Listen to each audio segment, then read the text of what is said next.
Hi, this is Greg. Thanks for checking out the Leadership Excellence channel. I am delighted to offer to you the audio of my original book entitled 52 Leadership Tips That Will Change How You Lead Others. It was first published in 2006 and is available on Amazon.com. I hope you find it to be beneficial for your personal growth and your own leadership development. Feel free to make any comments below, and be sure to subscribe to the channel and ring the bell so that you're notified when each of the 52 tips becomes available. Here's the next tip in the series.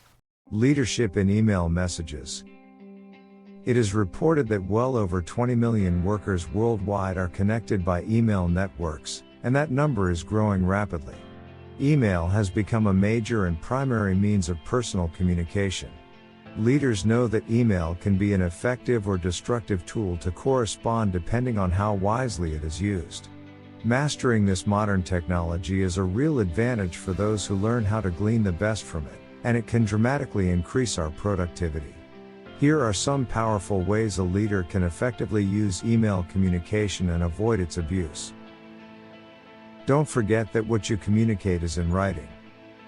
Remember that email can be a form of permanent communication. Because it is electronic, it can also be retrieved much more quickly and easily than mere paper-generated communication. Never assume that what you write in an email will not be read by others aside from the intended party. Just because you may forget about it, doesn't mean it won't surface again at a later date. Be aware of this potential and be careful what you say. Don't leave a permanent message in writing that is better said in person or on the telephone. Watch your tone and your wording more than ever. Email has a way of coming across to the reader more sternly or strongly than originally intended by the sender. For example, sarcasm can be perceived as extremely offensive. Don't type all your words in capital letters or use fragmented incomplete sentences. Also, avoid words that appear to contradict your message. One example of this is usage of the word but. If you say, "I totally agree with your thoughts, but I also feel," it will make the reader wonder if you totally agree with them or not. In this case, it is better to replace the word but with and. Setting a positive tone and carefully choosing the right wording will make your communication more effective and persuasive. Use email only when appropriate to use. Some managers find email communication so convenient they have forgotten to use common sense.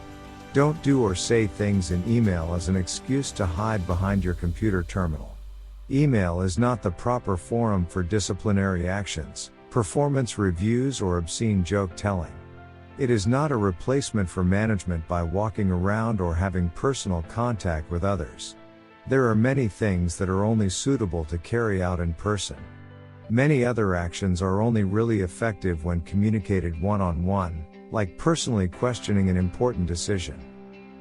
Take your communication to the next level. Leaders know that it is usually the small things they do and say that make a big difference. It is the quick, thank you card or short complimentary memo that can leave a deep impression by showing you care and appreciate others. In the past, this involved a lot of time. It required the purchase of individual cards, time to handwrite a few vital words, an envelope, and often a postage stamp. Because this was a multi-step process, it was seldom performed. However, with the advent of email, it is now an easy one-step process to send a quick note of thanks or appreciation electronically. What used to take many minutes to do can now take a few seconds. Use email to expand your ways to encourage and motivate others more often. The modern use of email can make a leader's role far more productive if used properly. Take the time to learn all of the benefits and features of your email software. It can make many tasks that were previously time-consuming and redundant far more enjoyable and interesting. Consider that it was Benjamin Disraeli who said, "Where we do not respect, we cease to love."